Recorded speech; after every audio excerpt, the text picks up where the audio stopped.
নবী করিম সাল্লাল্লাহু আলাইহি সাল্লাম একবার তিনি যে গরিবদেরকে, ছোট মানুষকে ভালোবাসতেন, একবার ঈদের দিন তিনি যাচ্ছেন ঈদের নামাজ পড়তে। ঈদের নামাজ কোথায় পড়ে? মসজিদে না মাঠে? মাঠে। মাঠে তিনি পড়তে যাচ্ছেন, দেখেন একটা বাচ্চা ছেলে কাঁদতেছে, তোমাদের মতো একটা শিশু কাঁদতেছে। তিনি তার পাশে গিয়ে দাঁড়ালেন, জিজ্ঞেস করলেন, তুমি কাঁদছো কেন? কি জন্য কাঁদো? আজকে তো ঈদের দিন, আজকে তো কাঁদতে নাই, আজকে খুশির দিন। বাচ্চা বলছে, আমি তোমার কাছে বলবো না, আমি সেই সকালবেলা থেকে বসে আছি বিশ্বনবী মুহাম্মদ সাল্লাল্লাহু আলাইহি সাল্লামের অপেক্ষায়, তারে যদি পাই আমার মনের দুঃখ তারে বলবো। ছেলে মুহাম্মদ সাল্লাল্লাহু আলাইহি সাল্লামকে চিনতে পারে নাই। মুহাম্মদ সাল্লাল্লাহু আলাইহি সাল্লাম বলছেন, তুমি যার জন্য অপেক্ষা করতেছো আমি তো সেই। তিনি বসলেন, মাটিতে বসে পড়লেন, বাচ্চাটারে কোলে নিলেন, বললেন, বলো তো তোমার কি দুঃখ? বাচ্চাটি বলছে, ইয়া রাসূলুল্লাহ, আমি এর থেকেও যখন ছোট ছিলাম সেই সময় আমার বাবা মারা গেল। আমার মা তখন কিছুদিন পরে আর একটা পুরুষকে বিবাহ করলো। সেই পুরুষটা আমারে দেখতে পারে না, আমারে মারে, আমার খাওয়া চোখে দেখতে পারে না, আমার একটু ভালো সে পছন্দ করে না। আমার মা আমারে কোলে নেবে, চুমা খাবে, তা তার সহ্য হয় না। সব সময় আমার মায়েরে মারে আর আমারে ধমক দেয়। আমার মা রাত্রে আমাকে বলল যে তোমার সুখ শান্তি তো হলো না দুনিয়ায়, বাপ চলে গেছে, বাপ মরে গেছে, তুমি তো এতিম হয়ে গেছো। তো এতিমের দুঃখ এতিম ছাড়া কেউ বুঝবে না, সেজন্য তুমি যাও মুহাম্মদ সাল্লাল্লাহু আলাইহি সাল্লামের কাছে তোমার দুঃখ বলো। ইয়া রাসূলুল্লাহ, আমি অসহায়, আমার কেউ নাই, আমি সেই জন্য আমার মনের দুঃখ আপনারে বললাম। নবী করিম সাল্লাল্লাহু আলাইহি সাল্লাম শিশুটিকে বুকের সাথে জড়ায় ধরলেন এবং ঈদের দিকে না আগায়া বাড়ি ফিরে গেলেন। হযরত আয়েশাকে ডেকে বললেন, আয়েশা রাদিয়াল্লাহু তাআলা আনহাকে বললেন, আয়েশা, আজকে ঈদের দিন, তোমাকে আল্লাহ তাআলা একটি উপহার দিয়েছেন, এই উপহারটি তুমি নাও। রাসূল ওই শিশুর দিক তাকায় বললেন, হে এতিম শিশু, মুহাম্মদ সাল্লাল্লাহু আলাইহি সাল্লাম যদি তোমার পিতা হন আর হযরত আয়েশা যদি তোমার মা হন, তাহলে তুমি সুখী হবে? ছেলেটি ডুকরে কেঁদে উঠল আর বলল, হে রাসূল, মুহাম্মদ সাল্লাল্লাহু আলাইহি সাল্লাম যদি আমার পিতা হন আর হযরত আয়েশা যদি আমার মা হন, তাহলে আমার মতো সৌভাগ্য পৃথিবী আর কার আছে? নবী করিম সাল্লাল্লাহু আলাইহি সাল্লাম শিশুদেরকে, বাচ্চাদেরকে এভাবে ভালোবাসতেন, এতিমদেরকে যত্ন করতেন, স্নেহ করতেন। এই জন্য আল্লাহ সব সৃষ্টি করেছেন আর মুহাম্মদ সাল্লাল্লাহু আলাইহি সাল্লামকে আমাদের জন্য আদর্শ বানিয়েছেন, আমরা যেন তার অনুসরণ করি। তাহলে রাসূলের অনুসরণ করতে গেলে আজকের থেকে শিশুরা শপথ নাও, আমরা মিথ্যা কথা আর বলবো না। বলো, আমরা মিথ্যা কথা, বলো সবাই, মিথ্যা কথা আর বলবো না, দুষ্টামি করব না, মানুষকে কষ্ট দেব না, কারো বড়ই গাছের বড়ই চুরি করে খাবো না। না খাইবা? বড়ই, আম, অন্যের গাছের এগুলো ঢিলা মেরে মেরে এগুলো খাইবা নাকি? না। দুষ্টুমি কমায় দিয়া মানুষের প্রতি ভালোবাসা। তোমার ক্লাসে যারা পড়াশোনা করে তাদের যদি বই খাতা না থাকে আর তোমার মা বাবার যদি পয়সা থাকে, তাদেরকে সাহায্য করবে। কারো যদি অসুখ হয় তাহলে সেখানে চিকিৎসা করার জন্য মা বাপকে বলে সাহায্য করবে। এটাই হলো আমাদের কাজ। তাহলে আমি বললাম আল্লাহর পরিচয় বললাম, রসুলের পরিচয় বললাম, এরপরে বলতে চাই ইসলামের পরিচয়। ইসলাম কি? আমাদের ধর্মের নাম কি? বলো সবাই, ইসলাম। ইসলামের পরিচয় কি? ইসলামের 5টা খুঁটি আছে। যেমন এই শামিয়ানার কতগুলি খুঁটি আছে, খুঁটি যদি একটাও না থাকে তাহলে কি হবে কত? হ্যাঁ, পড়ে যাবে, তাই না? সবগুলি পড়ে যাবে। তাহলে খুঁটি দরকার আছে নাকি? একটা তাবু টানাতে কয়টা খুঁটি লাগে? তাবু না, 5টা খুঁটি লাগে। একটা তাবু টানাইতে 5টা খুঁটি লাগে। এখন 5টা খুঁটির একটা যদি কম হয় তাহলে তাবিটা কি সঠিকভাবে টানানো যাবে? হয় কোনা পড়ে যাবে, না হয় মাঝখানটা পড়ে যাবে, ঠিক না? তো ইসলামের জন্য আল্লাহ তাআলা 5টা খুঁটি বানাইছেন। ইসলামের খুঁটি কয়টা? 5টা। কি কি বলো তো?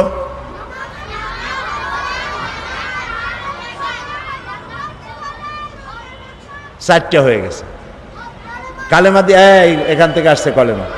তুমি তো গান গাইছিলে না? সুন্দর গাইছো। তো কালেমা, নামাজ, রোজা, হজ, যাকাত, এই 5টা। এই 5টার একটা কম থাকলে হবে না, 5টাই লাগবে। এটা হলো ইসলামের পরিচয়। এই 5টি স্তম্ভ ইসলামের।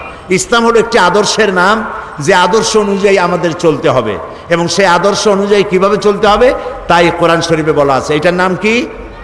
বলো, এটার নাম কি? এই কোরআন শরীফে যা লেখা আছে কথাগুলি কার? সবাই বলো। এতে কোনো সন্দেহ আছে? বলো সুবহানাল্লাহ। এতে কোনো সন্দেহ নাই যে সবগুলি কথা আল্লাহ। এই কোরআনের মধ্যে আল্লাহ তাআলা সব বলেছেন। আমরা কি খাবো কি খাবো না, আমরা কি সব খাইতে পারি? বলো, সব খাইতে পারি? আমরা গরু খাইতে পারি, কিন্তু আর একটা পশু খাইতে পারি না। ওইটার নাম কি? ও, তাও তো তোমরা জানো। গরু, ছাগল, মুরগি খাওয়া যাবে, শুয়োর খাওয়া যাবে না। কে হারাম করেছে? কোন জায়গায় বলেছে? কোরআন শরীফ বলেছে। আল্লাহ তাআলা পানি, দুধ, মিষ্টি, মধু সব লিকুইড খাওয়া জায়েজ করেছেন এগুলি, কিন্তু মদ এবং শরাব এগুলি খাওয়া নিষেধ করেছেন। কোথায় আছে? কোরআন শরীফ আছে। কাজে আমাদের মুখ আছে বলে জম্মের সাবান চাবাইতে পারবো না, যা খুশি তাই খাইতে পারবো না, যা খুশি তাই বলতে পারবো না, যা খুশি তাই করতে পারবো না। তাহলে আমাদের কাজ, কথা, খাওয়া দাওয়া, চলা ফেরা, ওঠা বসা সব কন্ট্রোল করে কে? কোরআন। এই কোরআন এবং হাদিস, কোরআন আর হাদিস। কোরআন হলো আল্লাহর, হাদিস কার? মাশাআল্লাহ, হাদিস হলো রাসূলের। তো কোরআন এবং হাদিস মেনে আমাদের চলতে হবে। তাহলে কি হবে? একটা আমাদের জন্য একটা পরকাল আছে। একটা কি কাল আছে বলো? কাল কয়টা? জগৎ কয়টা? দুইটা। একটা হলো ইহজগৎ আর একটা পরজগৎ। আমাদের সকলকে পরজগতে উঠতে হবে, সেটার নাম কিয়ামত, সেটার নাম আখেরাত। ওই আখেরাতে আমাদের এই জীবনের সব কিছুর জবাব দিতে হবে আল্লাহর দরবারে। এই কথা মনে থাকবে তোমাদের? এই জন্য আখেরাত সম্পর্কে জ্ঞান অর্জন করতে হবে। আর নামাজ রোজা করতে হবে আল্লাহর হুকুম মেনে। এই বয়সেই, যদিও তোমাদের উপরে নামাজ ফরজ হয় নাই, কিন্তু নামাজ পড়ায় তোমরা অভ্যস্ত হবে। তোমার মা বাপ যখন উজু করে নামাজ পড়ে, তুমিও উজু করে নামাজ কেমনে পড়ে তা শিখবে, এবং রোজা রাখার মতো বয়স একটু হলেই রোজা রাখা আরম্ভ করবে। মা বাবা, শিক্ষক সহ বড়দের কথা শুনবে, বড়দের সাথে বেয়াদবি করবে না। আর দুষ্টুমি পরিহার করতে হবে, সকল রকমের দুষ্টুমি বন্ধ করতে হবে। দুষ্ট ছেলেকে মানুষ কি ভালোবাসে? জবাব দাও, ভালোবাসে? বাসে না। দুষ্ট ছেলে, দুষ্ট মেয়ে, লোকেরা বলেই বসে, এই ছেলে তুমি তো দারুণ দুষ্ট, এই মেয়েটা তো দারুণ দুষ্ট। এই কথা বললে কি ভালো লাগে? খারাপ লাগে না ভালো লাগে? সেই জন্য যাতে তোমাকে তোমার মা বাপ এবং তোমার আত্মীয় স্বজন যাতে বলে ছেলেটা খুব ভালো, মেয়েটা খুব ভালো, সেইভাবে তোমরা দুষ্টমি পরিহার করে নিজেদেরকে তৈরি করবে। এখানে নবী করিম সাল্লাল্লাহু আলাইহি সাল্লাম বলেছেন, আল মারউ মা'a মান আহাব্বা, প্রত্যেকেই যে যাকে ভালোবাসে তার সাথে তার হাসর হবে। তুমি যদি দুষ্ট ছেলের সাথে ভালোবাসা করো, বন্ধুত্ব করো, ওর সাথে তোমার হাসর হবে। কোনো অমুসলিমদের সাথে যদি তুমি, তোমার চালচলন যদি তাদের মতো হয়, তো ওদের সাথে তোমার হাসর হবে। এই জন্য বন্ধু নির্বাচনে ভুল করবা না, ভালো ভালো বন্ধু বানাবে। মেয়েরা বন্ধু বানাবে, মেয়েরা শোনো, তোমরা বন্ধু বানাবে ওই সব মেয়েদেরকে যারা স্কার্ফ পরে তোমাদের মতো ভালো জামা কাপড় পরে, হাত পাও ঢেকে ঢুকে চলে, ওদের সাথে বন্ধুত্ব করবে। যেসব মেয়েরা মাথার চুল ফালায় দিয়া তারপরে এই ছেলেদের সাথে মিশে বেড়ায়, যাদেরকে অন্য লোকেরা খারাপ বলে, এইসব মেয়েদের সাথে বন্ধুত্ব করবে না, তাদেরকে ভালো পথে ডাকতে চেষ্টা করবে। আর ছেলেরাও যেগুলি মাস্তান, দুষ্টামি করে, বদমাশি করে, ওদের সাথে মিশবে না। নবী করিম সাল্লাল্লাহু আলাইহি সাল্লাম বলেছেন, আল মুসলিমু মান সালিমা আল মুসলিমুন মিন লিসানিহি ওয়া ইয়াদি। বুখারী মুসলিমের হাদিস। রাসূলুল্লাহ বলেছেন, মুসলমান হলো সেই ব্যক্তি। আমরা কি বলো তো? মুসলমান বলো, আমরা কি? ভালো মুসলমান সেই যে যার হাতগুলি ভালো কাজ করে, যার হাতের হাত দিয়ে অন্য মুসলমান নিরাপদ থাকে, যার মুখ দিয়া অন্য মানুষ নিরাপদ থাকে, সেই হলো ভালো মুসলমান। এই জন্য ভালো আচরণ করতে হবে সব সময়। রাসূলুল্লাহ আরো বলেছেন, ইত্তাকিল্লাহ হাইসুমা কুন্ত, তুমি যেখানে যখন থাকো আল্লাহরে ভয় করো। মিথ্যা কথা বলবো না আল্লাহরে ভয় করে, দুষ্টামি করবো না আল্লাহরে ভয় করে। আল্লাহর ভয় মনের মধ্যে রাখতে হবে সব জায়গায়। আর বলতে আর রাসূলুল্লাহ বলেছেন, আফশুস সালাম তাদখুলুল জান্নাতা বিসসালাম। রাসূলুল্লাহ বলেছেন, মানুষকে সালাম দাও, মুসলমানদেরকে একজন আরেকজনের সাথে সালাম দাও। তোমরা কি সালাম বলো? বলো। মেয়েরা মেয়েদেরকে সালাম দিবে, ছেলেরা ছেলেদেরকে সালাম দিবে, পরস্পরকে সালাম দিবে। সালাম বলবে কি বলে? আসসালাম বলো, আসসালামু আলাইকুম ওয়া রাহমাতুল্লাহ। প্রত্যেক শব্দে 10 করে নেকি। প্রত্যেক শব্দে কয়টা নেকি? 10টা করে নেকি। কে দেবেন? আল্লাহ তাআলা দিবেন। দেখো ইসলামের কায়দাটা দেখো, ইসলাম কিন্তু সব থেকে ভালো। সব থেকে ভালো কোনটা? ইসলাম। অন্য ধর্মে কি বলে? অন্য ধর্মে একজনের সাথে আরেকজনের সাথে যদি দেখা হয় তাহলে বলে কি? গুড মর্নিং, গুড নাইট, তারপরে বলে শুভ সন্ধ্যা, শুভ সকাল। এটার সাথে কিন্তু বাস্তবতার মিল নাই। মনে করো রাতের বেলায় খুব তুফান শুরু হয়েছে। তুফান বোঝো তো? কি? ঝড়। তুফান মানে ঝড়। তুফান শুরু হলো, গাছপালা ভাঙতেছে, বাড়িঘর ভাঙতেছে। এই সময় যদি কেউ এসে তোমার সামনে বলে গুড নাইট, থাপড়াইতে ইচ্ছা করবে না যে আজকের এটা তো ব্যাড নাইট? বাড়িঘর ভাঙতেছে, গরু মরতেছে, মানুষ মরতেছে, আর তোমরা কও গুড নাইট। আবার মনে করো সকালবেলায় কারো বাবা মারা গেছে, শুনতেছো কথা? সকালবেলায় কারো বাবা মারা গেছে অথবা মা মারা গেছে, লোকটা কাঁদতেছে। ওই সময় এসে যদি কেউ বলে গুড মর্নিং, থাপড়ায় নাক উড়াই দিতে ইচ্ছা করবে না যে বেটা আমার জীবনে এই ধরনের ব্যাড মর্নিং জীবনেই আসে নাই, আমার কাছে বাপ মরি আর তুমি কও গুড মর্নিং। তাহলে পৃথিবীর অন্যান্য মানুষেরা যেভাবে বলে এগুলোর মধ্যে কোনো সায়েন্টিফিক, যুক্তিসঙ্গত, বিজ্ঞানসম্মত কিছুই নাই। ইসলাম ঝড়ের মধ্যে হোক, তুফানে হোক, মা মরলে হোক, বাবা মরলে হোক, রাইতে হোক, দিনে হোক, যখন দেখা হবে বলবে আসসালামু আলাইকুম ওয়া রাহমাতুল্লাহ, তোমার উপর আল্লাহর রহমত নাজিল হোক, শান্তি হোক। এটা খারাপ না ভালো? আজকের থেকে যখনই ঘরে যাবা, মায়ের সাথে দেখা হবে বলবে আসসালামু আলাইকুম। মনে থাকবে? কথা না করলে তো বুঝি না। মনে থাকবে? বাবার সাথে দেখা হলে কি বলবা? শিক্ষকের সাথে দেখা হবে কি বলবা? মাশাআল্লাহ। তারপরে হ্যান্ডশেক করবা, মুসাফা। এটা কি? মুসাফা। এই মুসাফা করার সময় অনেকে হাত ধরিয়া এইরকম ঝাঁকাঝাঁকি করতে থাকে। তাদের ধারণা যত ঝাঁকি তত নেকি। এটা কিন্তু ঠিক না। ঝাঁকাঝাঁকি করা যাবে না। হাত দিয়ে ধরবা শুধু, আর বলবা ইয়াগফিরুল্লাহু লি ওয়া লাকুম, আল্লাহ আমারও মাফ করুক, তোমারেও। সুবহানাল্লাহ।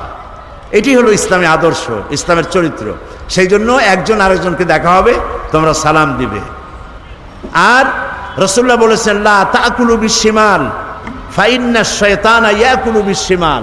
রাসূলুল্লাহ বলেছেন বাম হাতে খাইও না, কারণ বাম হাতে খায় কে? এই 2-3 জনে কইল শয়তান। জোরে কও না সবাইকে। শয়তানে খায় বাম হাতে। কাজী তোমরা কার অনুসরণ করবে, শয়তানের না আল্লাহ রসুলের?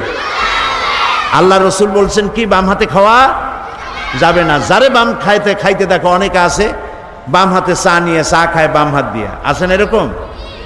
এরকম বাম হাতে চা খাওয়া যাবে না। কোনো জিনিসই বাম হাতে খাওয়া যাবে না। তুমি যা কিছু ধরবা, কারো কাছ থেকে নিতে যাইবা আর খেতে যাইবে, সর্ব ব্যাপারে ডান হাত আগে যাবে। কোন হাত আগে যাবে? মনে থাকবে? এই কাজগুলি যদি করো তাহলে তোমরা সঠিক মুসলমান হতে পারবে, মা বাপের অনুগত হতে পারবে, এখানেও শান্তি পাবে, পরজগতেও শান্তি পাবে। আমি তোমাদেরকে আমার অন্তরের অন্তঃস্থল থেকে মোবারকবাদ জানাই। এখন বলবো, তোমরা যে বলছিলে যে আমাদের ব্যাপারে কোনো বই আছে কিনা, তোমাদের ব্যাপারে ছোট ছোট অনেক সুন্দর সুন্দর বই আছে। আমাদের দেশে পড়ানো হয় অতে অজগর, আতে আম, কতে কি, কতে কুকুরুতুকু, আর খতে খগেন, এরকমের বিভিন্ন কথা পড়ানো হয়। কিন্তু যদি বলা হয় মুসলমানকে যে অতে অজু করো, আতে কি আল্লাহর নাম করো, তো এইভাবে করে প্রত্যেকটা অক্ষর পড়ে পড়ে যদি ইসলামের সাথে সম্পৃক্ত হয়, বাচ্চা অবস্থা থেকে বাচ্চারা এটা শিখবে, ঠিক না? সেই জন্য বাংলাদেশের একজন নাম করা কবি আসাদ বিন হাফিজ, একজন নাম করা ছড়াকার, তার লেখা অনেকগুলি বই আছে। এই বইগুলি প্রীতি প্রকাশন, এই বইগুলি ঢাকা থেকে এসেছে। যেমন সব তোমাদের জন্য মজার মজার ছড়া লেখা। একটি বই আছে আলোর পথে এসো, নতুন পৃথিবীর স্বপ্ন, আল্লাহ মহান, কারবলা কাহিনী, হরফ নিয়ে ছড়া। এই যেমন আছে অতে উজু করে পড়তে যাও, অভাবীকে অন্ন দাও, আতে আলেম ছড়ান দিনের আলো, আল্লাহ তাদের বাসেন ভালো। কি বলেন, খুব সুন্দর না? যাওয়ার সময় তোমরা এই ছোট ছোট বইগুলি ওইখান থেকে কিনে নিয়ে যেও, তাহলে ইসলাম সম্পর্কে তোমরা জানতে পারবে। কবি আসাদ বিন হাফিজের লেখা এরকম অনেক ছড়ার বই আছে, মজার মজার ছড়া। বাচ্চারা ছড়া খুব পছন্দ করে, তাই না? তা তোমরা ওখান থেকে যাওয়ার সময়, তোমরা যখন যাবে, বইয়ের দোকানগুলি সব খোলা আছে, ওখান থেকে ছোট্ট ছোট্ট মজার মজার ছড়ার বইগুলি কিনে নিয়ে যাবে। ওখান থেকে বইগুলি কিনে এগুলি পড়বে, মুখস্থ করবে। আর ক্যাসেটে অনেকে গান শোনে, গান শোনার অভ্যাস অনেকের আছে। ওই সব গান শোনা উচিত যে সব গান আত্মার খোরাক যোগায়। এজন্য সাইমুম শিল্পী গোষ্ঠীর শিশুদের জন্য ছোট্ট ছোট্ট গান আছে, সেই গানগুলি তোমরা নিবে, নিজেদের জীবনকে সুন্দর করতে পারবে।